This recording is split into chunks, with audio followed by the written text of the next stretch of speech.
ngalan ng Ama, ng Anak, at ng Espiritu Santo. Amen. Sumainyo ang Panginoon. At sumaiyo rin. Mga kapatid, sa araw na ito, ating pinagdiriwang ang banal na kapistahan ni Santa Maria Magdalena. Madalas tayo nagkakamali. Akala natin si Santa Maria Magdalena ang tinutukoy sa Ebanghelyo bilang ang babaeng mababa ang lipad. Akala ng mga tao, yung babae na pinatawad ng ating Panginoong Jesucristo dahil siya ay nakikiapid, inaakala nila na siya ay si Santa Maria Magdalena.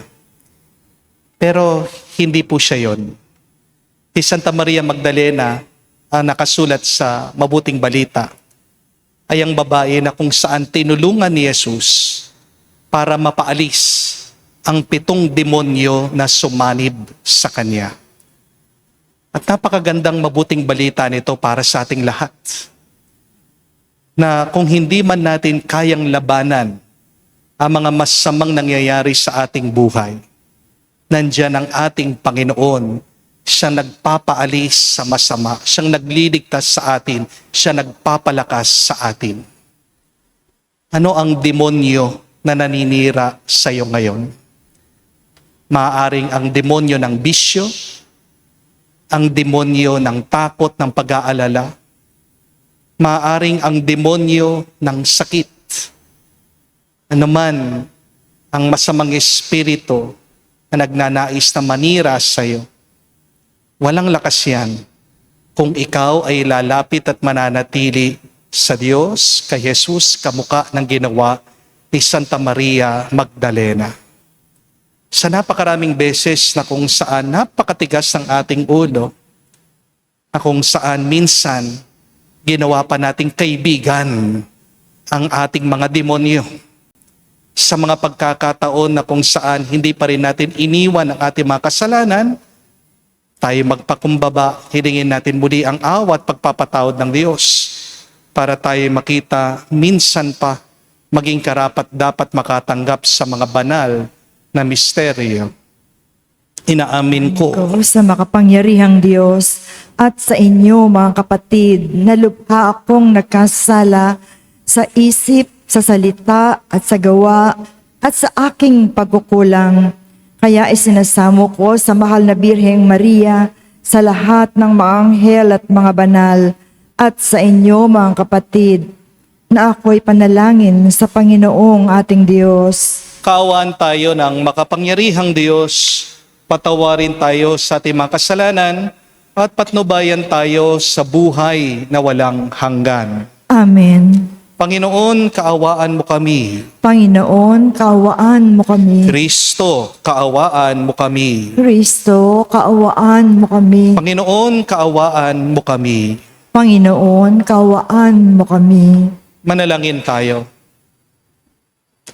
Ama naming makapangyarihan, iniatas ng iyong anak kay Santa Maria Magdalena, una sa lahat ang pagbabalita tungkol sa maligaya niyang pagkabuhay. Pakundangan sa kanyang panalangin at kagitingan, may pahayag nawa namin si Kristo ay nabuhay. At makita namin siyang nagahari sa iyong kadakilaan, kasama ng Espiritu Santo, magpa sa walang hanggan. Amen.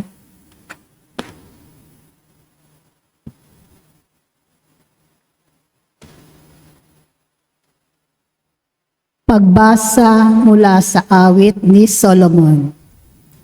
Gabi-gabi sa higaan ang mahal ko'y hinahanap, ngunit hindi masumpungan kahit na sa pangarap. Akong ito'y bumabangon, sa lungsod ay naglalakad. Ang lansangan sa paligid ay aking ginagalugad, ngunit hindi matagpuan ang sinta kong nililiyag. Sa akin ngang paglalakad, nakita ko'y mga bantay, nagmamanman, naglilibot sa paligid sa lansangan. Sa kanila ang tanong ko, mahal ko ba ay nasaan? Nang kami ay maghiwalay ng nasabing mga tanod, bigla na lang na nakita ang mahal kong iniirog. Ang salita ng Diyos. Salamat sa Diyos. Aking kinasasabi kang Panginoon, ikaw lamang. Aking kinasasabikan, Panginoon, ikaw lamang. O Diyos, ikaw ang aking Diyos na lagi kong hinahanap. Ang uhaw kong kaluluway, tanging ikaw yaong hangad. Para akong tuyong lupa na tubig ang siyang lunas. Aking kinasasabikan, Panginoon, ikaw lamang. Bayaan mong sa santuario sa lugar na dakong banal, ikaw roo'y mamasdan ko sa likas mong karangalan. Ang wagas na pag-ibig mo'y mahigit pa kaysa buhay, kaya ako'y magpupurit, ikaw ang pag-uukulan. Aking kinasasabikan, Panginoon, ikaw lamang.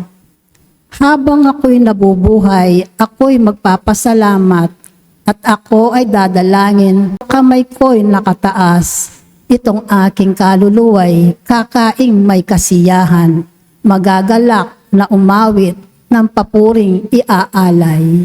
Aking kinasasabikan, Panginoon, ikaw lamang.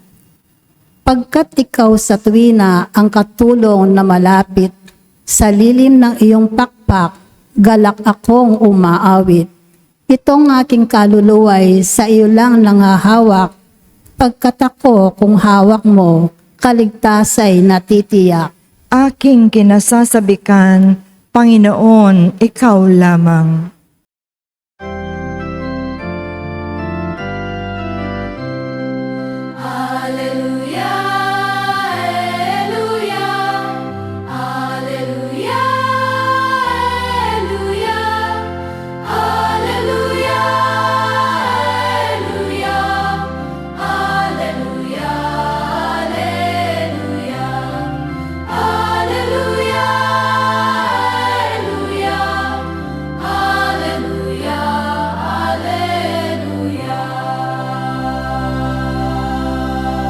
Ipahayag mo, Maria, na si Kristo'y nabuhay, na libingan niya'y iyong nakita. Alleluia, Alleluia. Sumainyo ang Panginoon. At sumaiyo rin. Ang mabuting balita ng Panginoon ayon kay San Juan. Papuri sa iyo, Panginoon. Madilim-dilim pa ng araw ng linggo, naparoon na si Maria Magdalena sa libingan. Naratnan niya na alis ang batong panakip sa pinto ng libingan. Dahil dito, patakbo siyang pumunta kay Simon Pedro at sa alagad na mahal ni Jesus. At sinabi sa kanila, kinuha sa libingan ang Panginoon at hindi namin alam kung saan dinala. Si Maria ay nakatayong umiiyak sa labas ng libingan. Yumuko siya at tumingin sa loob. May nakita siyang dalawang anghel na nakaupo sa pinaglagyan ng bangkay ni Jesus. Ang isa sa gawing ulunan at ang isa naman ay sa paanan. Tinanong nila si Maria, Ale, bakit kayo umiiyak? Sumagot siya, kinuha po nilang aking Panginoon at hindi ko alam kung saan nila dinala. Lumingon siya pagkasabi nito at nakita niya si Jesus na nakatayo roon. Ngunit hindi niya nakilala si Jesus iyon. Tinanong siya ni Jesus, bakit ka umiiyak? Sinong hinahanap mo? Akala ni Maria ay siyang tagapag-alaga ng mga halaman. Kaya't sinabi niya, Ginoo, kung kayo po ang kumuha sa kanya, ituro niyo po sa akin kung saan ninyo dinala at kukunin ko. Maria, ani Jesus. Pumarap siya at kanyang sinabi, Rabboni, ibig sabihin, Guro, huwag mo kong hawakan, sapagkat hindi pa ako nakakapunta sa Ama. Wika ni Jesus. Sa halip, pumunta ka sa aking mga kapatid at sabihin mong aakyat ako sa aking Ama at inyong Ama, sa aking Diyos at inyong Diyos. Kaya't si Maria Magdalena ay pumunta sa mga alagad at sinabi, nakita ko ang Panginoon. At tuloy, sinabi sa kanila ang bilin ni Jesus. Mga kapatid, ang mabuting balita ng ating Panginoon. Pinupuri ka namin, Panginoong Jesucristo. Magandang araw po muli sa inyong lahat. Welcome po sa ating banal na misa. Meron pong isang kwento tungkol sa isang monasteryo. Tinamaan po ito ng napakalakas na bagyo. Dahil po siguro sa lakas ng hangin, tinangay po yung bumuan ng monasteryo. Nagpanik po ang mga batang monghe. Hindi po nila alam po anong kanilang gagawin. Pero yung pinakamatandang monghe sa kanila, tahimik lang po at kalmado. Alam niyo pong ginawa ng kanilang guro na monghe? Kumuha lang po siya ng walis at nag-umpisang maglinis. At nagtataka yung mga batang monghe at tinanong siya, Guro, hindi po ba kayo nag-aalala? Paano po ang ating monasteryo? Sumagot po yung matandang monghe. Sabi niya, dumating na ang bagyo at kahit na mag-alala pa kayo, hindi niyan mapipigilan ng ulan. Hindi rin mababalik ng pag-aalala nyo, ng takot nyo yung ating bubungan. Kaya ang magandang gawin, maghanda na lang tayo para bukas. Mga kapatid, ang tanong ito, ano ang nararamdaman nyo kapag may problema kayo? Anong naiisip nyo kapag hindi nangyari yung inyong inaasahan? Nagagalit ba kayo? Nag-aalala? O nalulungkot? My dear friends, one very important lesson that we need to learn in life is this, that all problems have a solution. Amen? If a problem does not have any solution, then that is not a problem. Rather, it is a reality to be accepted. Tandaan nyo yan. Alalahanin nyo yan, ha?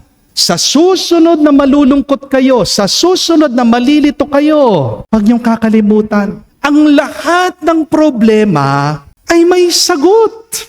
Kung ang isang problema, walang solusyon, hindi problema yan. Yan ay katotohanan na kailangan mo nang tanggapin. Ang tanong, ano ang realidad o katotohanan na pinapatanggap ng Diyos sa iyo ngayon? Baka ang katotohanan na hindi na talaga babalik ang asawa mo.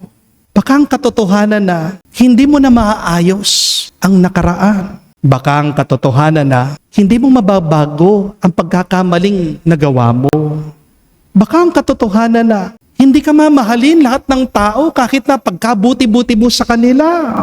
Baka ang katotohanan na hindi lahat ng iyong pinagdadasal ay sasagutin ng Diyos ayon sa iyong kagustuhan.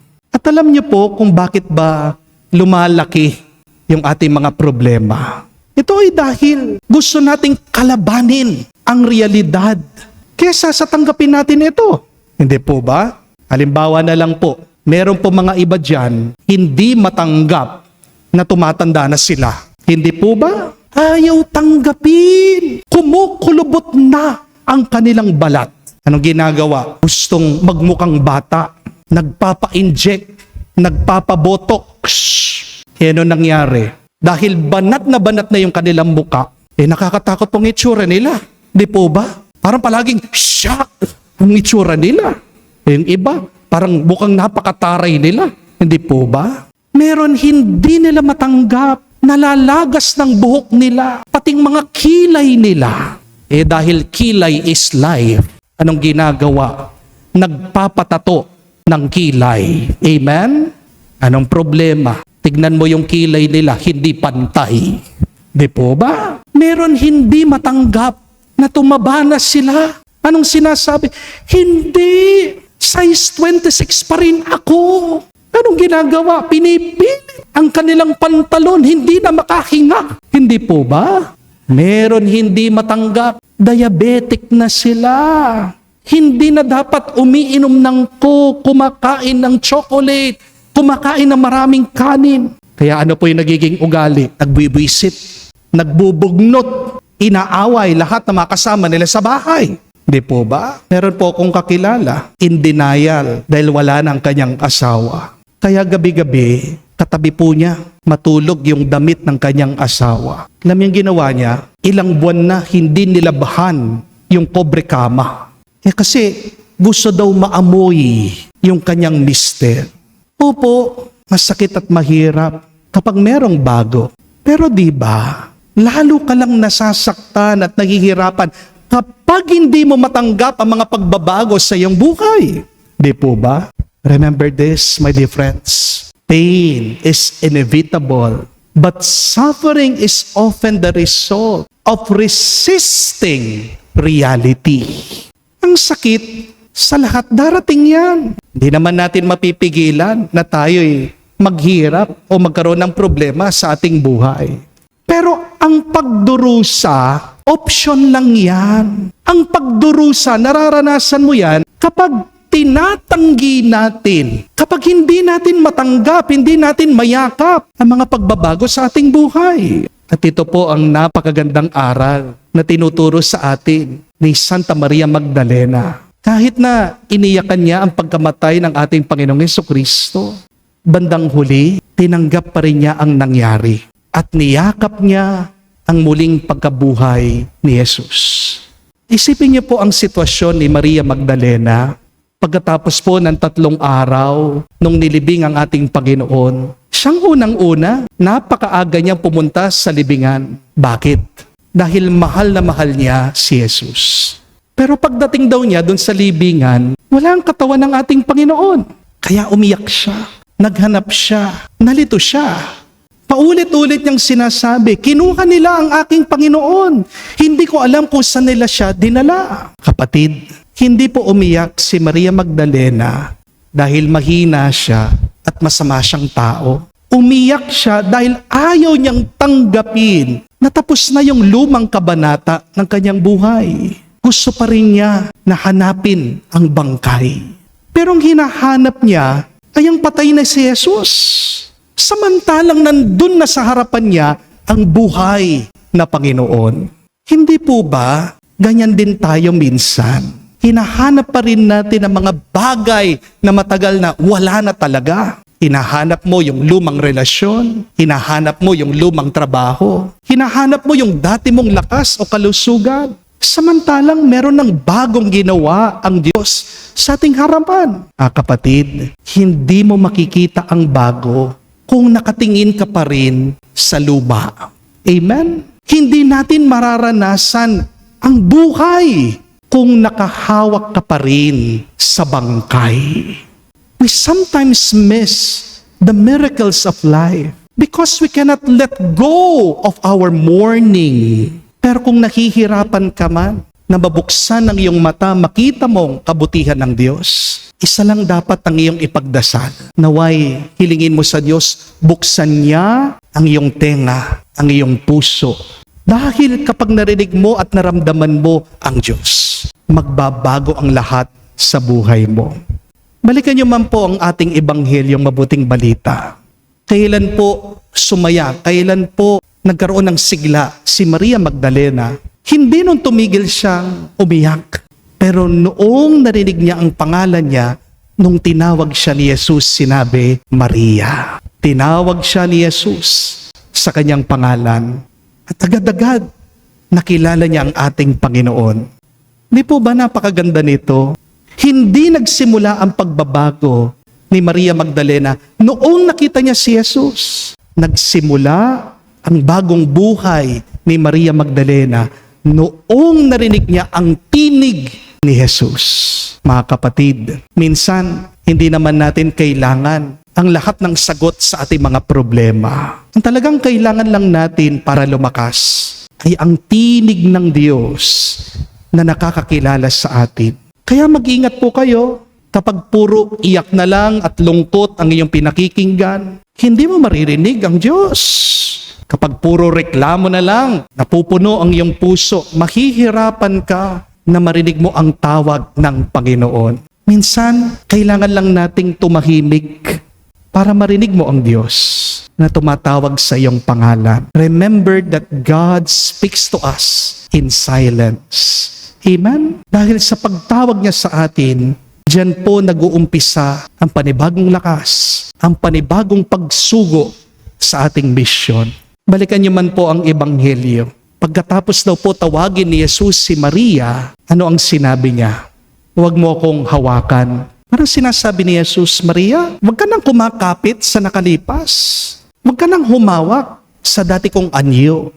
May bago kang misyon. Huwag kang manatili sa nakaraan. Lumakad ka na, magpatuloy ka na. Ang kapatid, marami po mga tao hindi po umuunlad. Hindi dahil mahina sila, kundi dahil mahigpit pa rin ang kapit nila sa mga bagay na matagal nang binitawan ng Diyos. Meron pong nagme-message sa akin, nagpapatulong dahil baon na baon daw po siya sa utang. Tinanong ko, bakit ka ba nagkautang? Sabi niya, Father, nasugal po ako eh. Bakit ka ba nagsusugal? Tanong ko. Nangangarap po ako na maparami ko yung pera. Naging successful ba? Tanong ko. Yun nga po, Father, kahit na paulit-ulit ako magsugal, lalo po akong nababaon sa pagkautang. Tingnan niyo po, anong problema? Nakakapit dun sa maling paniniwala. Nasaktan ka na eh. Pero bakit hindi mo pa rin mabitawan? Bakit hindi mo pa rin iwan? Remember this, my dear friends. You cannot embrace God's future if both of your hands are still holding to the wrong things. If both of your hands is still holding to yesterday. Tapos na yung nakaraan. Bakit nabubuhay ka pa dyan? Di po ba? Tingnan niyo ang nangyari kay Maria Magdalena. Mula sa babaeng umiiyak sa harap ng libingan, siya naging unang tagapagbalita na muling pagkabuhay. Yung dating lugmok na bibigatan, siya ngayon ang nagdadala ng pag-asa. Yung dating sugatan, siya ngayon naging instrumento ng Diyos. Mga kapatid, baka hinahayaan ng Diyos na may mawala sa buhay mo dahil meron siyang mas dakila na ipapalit dito. Baka merong pintuang sinasara ang Panginoon dahil meron pang isang bagong pintuan siyang bubuksan para sa iyo. Kaya ngayon po sa kapistahan ni Santa Maria Magdalena, ito po ang hamon ng Panginoon sa ating lahat. Huwag ka lang mananatiling umiyak. Naway, huwag ka ring mabubuhay sa nakaraan. Tanggapin mo ang katotohanan, ang realidad na hindi mo mababago. Pagkatapos, makinig ka sa tinig ni Kristo. Dahil ang Diyos lamang ang makakapagbigay sa iyo. Sa mga nawala, ang Diyos lamang ang makakapagpalakas sa iyo. Dahil ang ating Diyos ay mabuti. Siya ang Diyos na mga bagong simula. Kaya magdasal po tayo, magpatulong tayo kay Santa Maria Magdalena. Sabihin natin sa Kanya, Santa Maria Magdalena, ipanalangin mo kami ngayon at magpakailanman. Amen. Tumayo po tayo, alay po natin sa Diyos ang ating mga dasal at panalangin. Naranasan ni Maria Magdalena ang kagalakan ng pagtatagpo nila ni Jesus sa muling pagkabuhay nito. Nawa ang malwalhating pangyayari nito ay maghatid sa kahulugan at pagbabago sa buhay natin at ating sabihin, Panginoon, dinggin mo kami. Panginoon, dinggin mo kami. Ang simbahan ng Diyos, naway magpanibago kay Kristong muling nabuhay at ihatid ang kanyang mensahe ng pag-asa at pag-ibig sa buong mundo. Manalangin tayo sa Panginoon. Panginoon, dinggin mo kami. Ang pamayanan ng mga mananampalataya, naway magpatotoo sa muling pagkabuhay ni Kristo sa pamamagitan ng kanilang halimbawa at patuloy na pagtalikod sa kasalanan. Manalangin tayo sa Panginoon. Panginoon, dinggin mo kami. Ang mga nasa madilim na libingan ng kasalanan, naway makatagpo kay Jesus ng lakas at sigla sa pagbangon sa isang buhay ng katapatan sa Ebanghelyo. Manalangin tayo sa Panginoon. Panginoon, dinggin mo kami. Sa katahimikan po ng ating puso, sabihin natin ngayon sa Diyos ang ating mga personal na pangangailangan. Ama naming nasa langit, tanggapin nawa namin ang mabuting balita na muling pagkabuhay ni Kristo at ang aming buhay sa hinaharap sa piling mo. Hinihiling namin, ipagkaloob mo ang maranasan namin ang bunga ng kanyang muling pagkabuhay sa aming sariling buhay. Hinihiling namin ito sa pamagitan ni Kristo, aming Panginoon. Amen.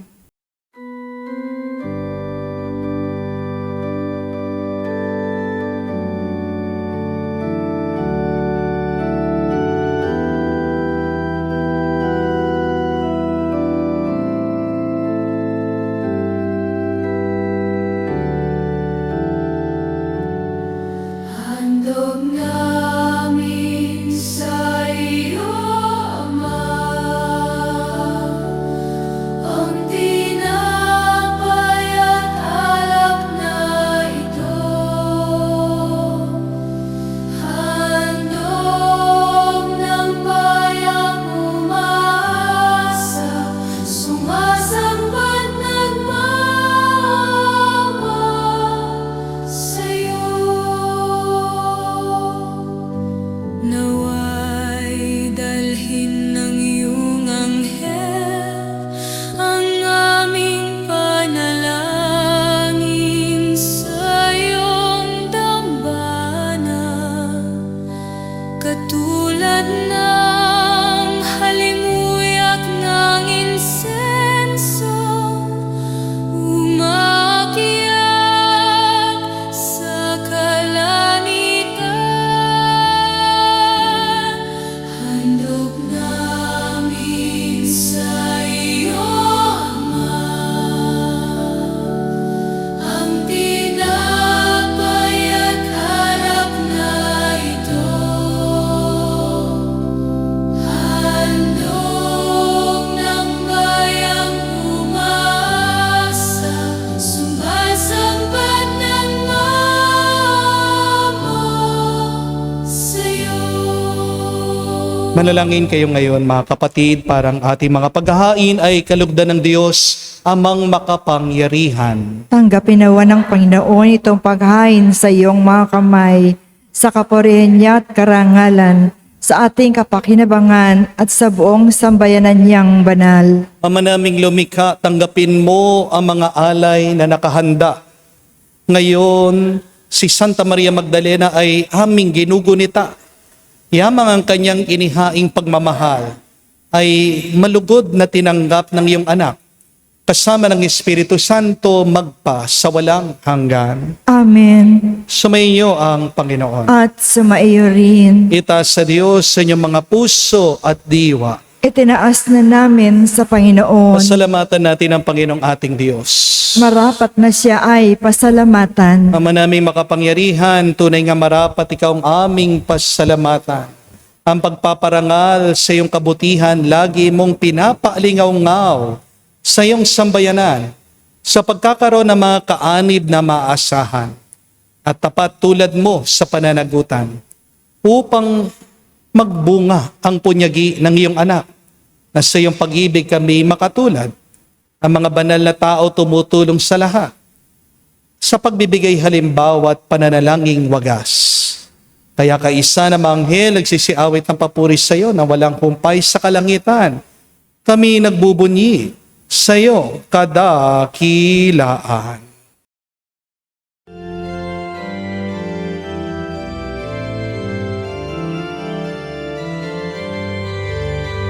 Santo, Santo, Santo, Panginoong Diyos ng mga hukbo, napupuno ang langit at lupa ng kadakilaan mo. Hosana, Hosana,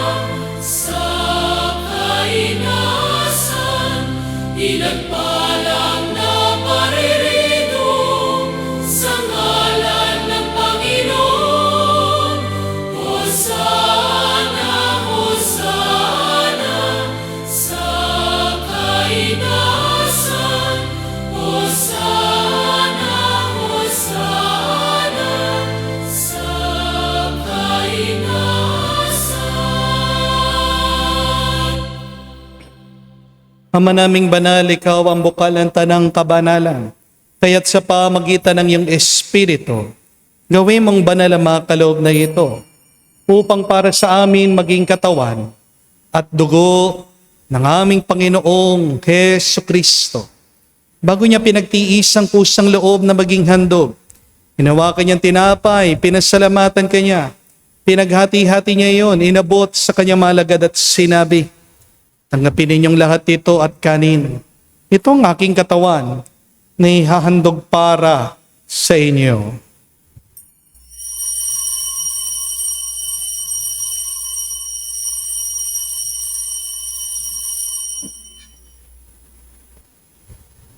Gayon din naman na matapos ang hapunan, hinawakan niyang kalis. Muli kanyang pinasalamatan, inabot niya ang kalis sa kanyang malagad at sinabi, tanggapin ninyong lahat ito at inumin. Ito ang kalis ng aking dugo, ng bago at walang hanggang tipan. Ang aking dugo na ibubuhos para sa inyo at para sa lahat sa ipagpapatawad ng mga kasalanan. Gawin ninyo ito sa pag-alaala sa akin.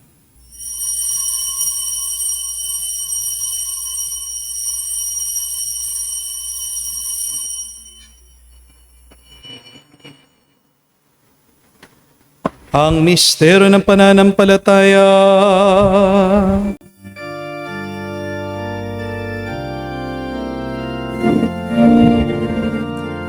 Cristo ay namatay. Si Cristo ay namatay.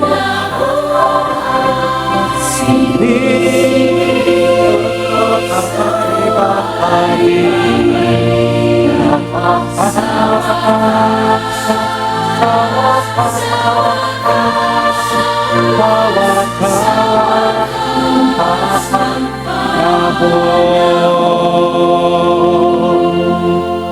Ama, ginagawa namin ngayon ang pag-alaala sa pagkamatay muling pagkabuhay ng iyong anak. Kaya tinialay namin sa iyong tinapay nagbibigay buhay at ang kalis sa nagkakalob ng kaligtasan. Kami nagpapasalamat dahil kami iyong minarapat na tumayo sa harap mo para maglingkod sa iyo.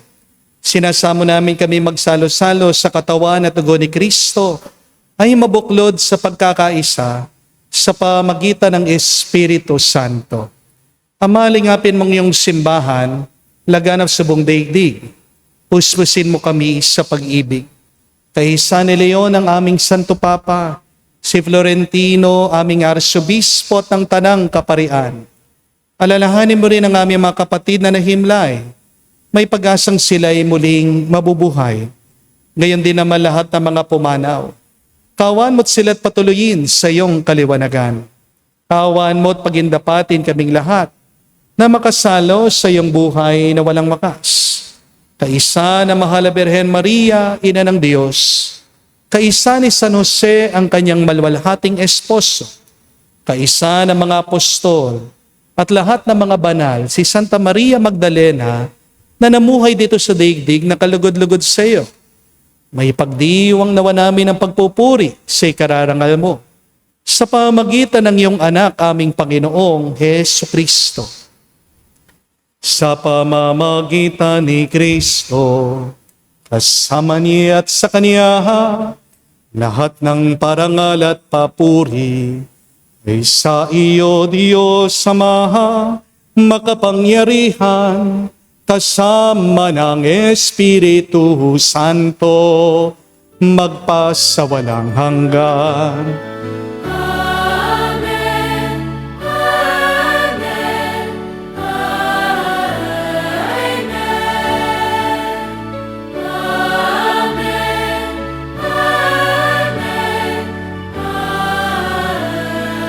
Amen. Sa nakagaling na utos sa turo ni Jesus sa Panginoon natin na Diyos, ipahayag natin ng lakas loob.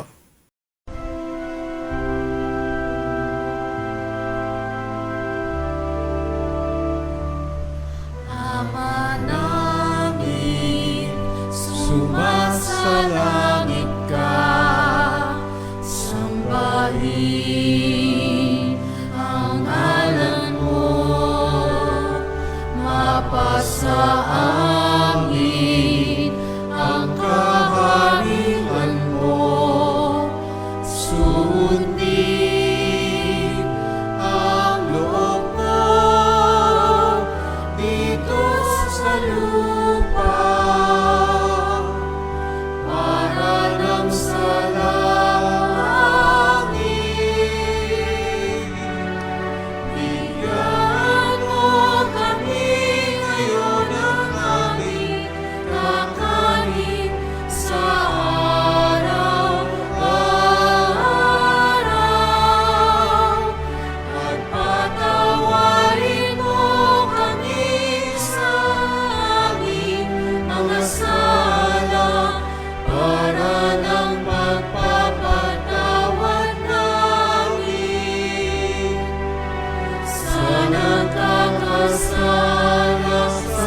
Hinihiling namin kami, Adya, sa lahat na masama, pagkalooban ng kapayapaan araw-araw, iligtas sa kasalanan, ilayo sa lahat ng kapahamakan, samantalang aming pinanabikan ang dakilang araw ng pagpapahayag ng tagapagligtas naming si Heso Kristo. Sapagkat iyo ang kaharian at ang kapangyarihan at ang kapurihan magpakailanman. Amen. Panginoong Heso Kristo, sinabi mo sa mga apostol, kapayapaan ang iniwan ko sa inyo, ang aking kapayapaan binibigay ko sa inyo.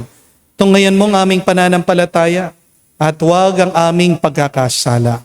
Pagkalooban mo kami ng kapayapaan at pagkakaisa ayon sa iyong kalooban, kasama ng Espiritu Santo magpa sa walang hanggan. Amen. Kapayapaan ng Panginoon ay laging sumainyo. At sumaiyo rin. Magbigayan po tayo ng kapayapaan sa bawat isa. Piso niyo po. Kapayapaan po sa inyong lahat.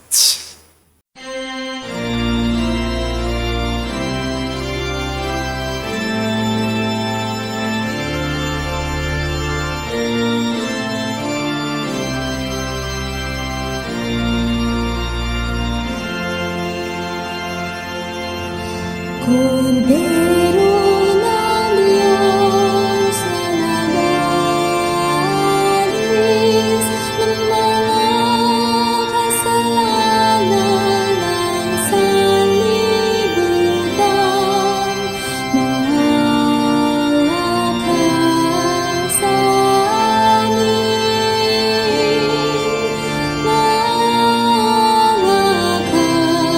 sa amin. Kordero ng Diyos na nagalis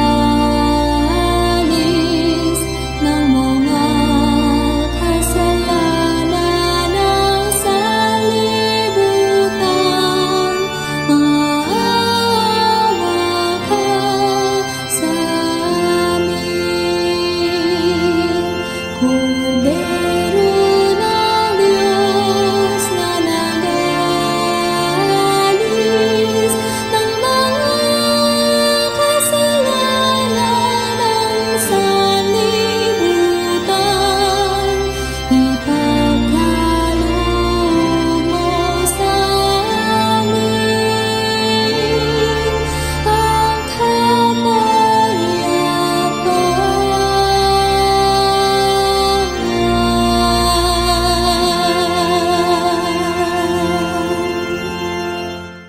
Mga kapatid, naririto ang ating Panginoong Jesucristo, ang Kordero ng Diyos. Siya nag-aalis sa mga kasalanan ng sanibutan. Mapalad tayong lumalapit sa piging ng Kordero.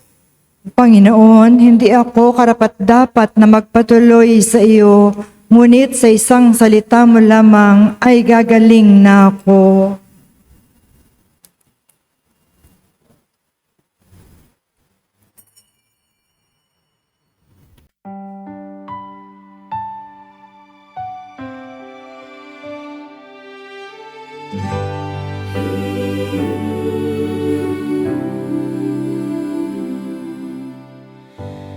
Panginoon, narito ako, pusong bukas sa iyong tawag. Sa bawat hakbang ng aking buhay, ikaw ang ilaw at aking gabay. Narito ako, handang sumunod sa iyo, buong buhay ko'y iniaalay sa iyo, sa iyong pag-ibig. Ako'y maglilingkod, sa iyong kalooban ako'y tutugon. Ikaw lamang ang susundin ko.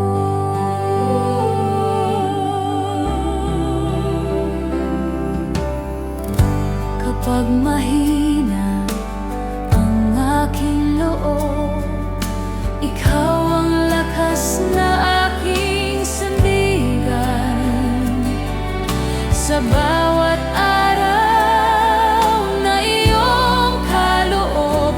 pag-ibig mo'y aking isasabuhay.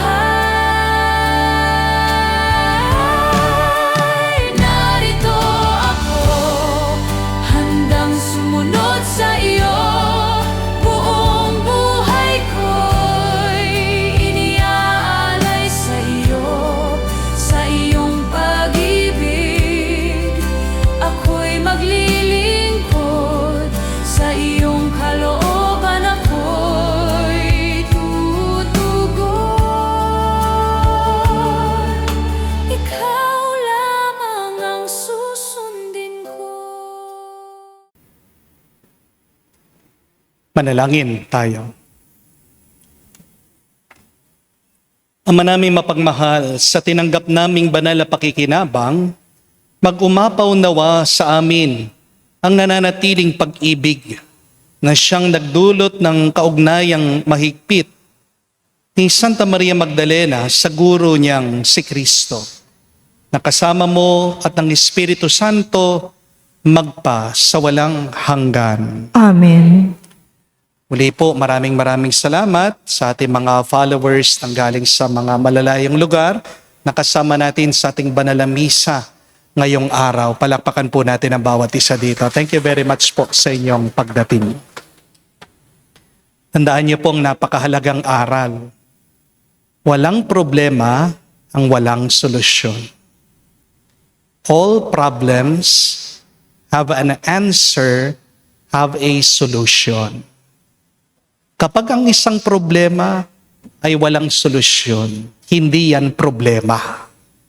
Yan ay isang katotohanan na kailangan nating tanggapin. And the sooner that you embrace, accept the truth, the reality, the sooner that God can use you for a new mission. Alam ko po, napakasakit, napakahirap tanggapin ang mga pagbabago sa ating buhay. Minsan dyan tayo nai-stuck Kapag nalaman natin na meron tayong sakit, lalong-lalo na kapag cancer yan, hindi naman po natin masisisi ang mga ibang kapatid natin na sila'y magkukulong sa kwarto, sila'y iiyak, sila'y magmumukmuk, sila'y magagalit, sila'y nai-stress, sila'y nadidepress.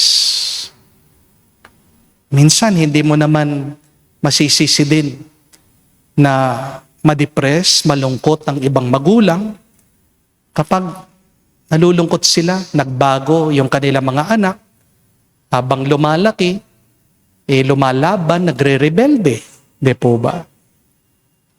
Hindi mo rin masisisi ang iba kapag sila'y nagluluksa, hindi nila matanggap ang pagkawala ng kanilang mga minamahal. Kung nga naman, nagpapacheck up pa lang sa hospital, pero ilang saglit, ibabalita sa kanila na naatake o na-stroke yung minamahal nila. Minsan napakahirap tanggapin ang mga bagay na hindi natin inaasahan. Pero tandaan natin na hindi tayo dadalhin ng Diyos sa isang kalagayan na walang mabuting dahilan. Everything happens for a reason. Dahil ang Diyos ay magaling gumuhit. Ang Diyos magaling magplano. God is a great designer. God is a good planner. Bandang huli, mabuti ang palaging ninanais ng Diyos para sa atin.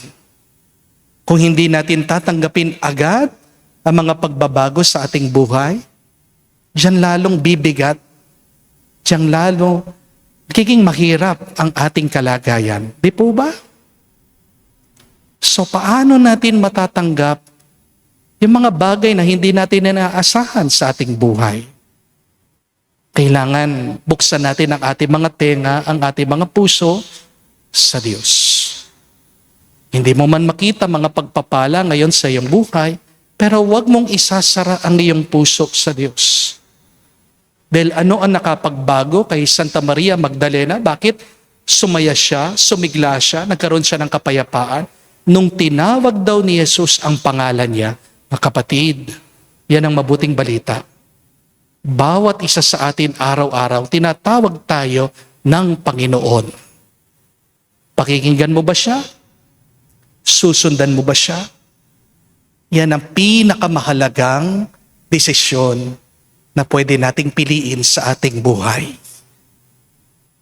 Kahit na hindi ka sigurado, kahit na hindi mo nauunawaan ng lahat, ang mahalaga sumunod ka sa Kanya dahil hindi Kanya pababayaan. Di po ba? Yan ang ating hingin na grasya ngayon.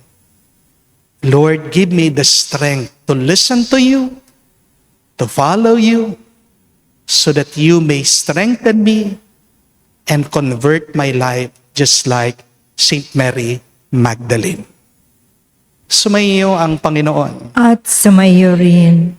at kayo'y basbasan ng Diyos, makapangyarihan sa lahat. Sa ngalan ng Ama, ng Anak, ng Espiritu Santo, Amen. ang ating misa ay natapos na. Humayo tayo sa kapayapaan ni Kristo.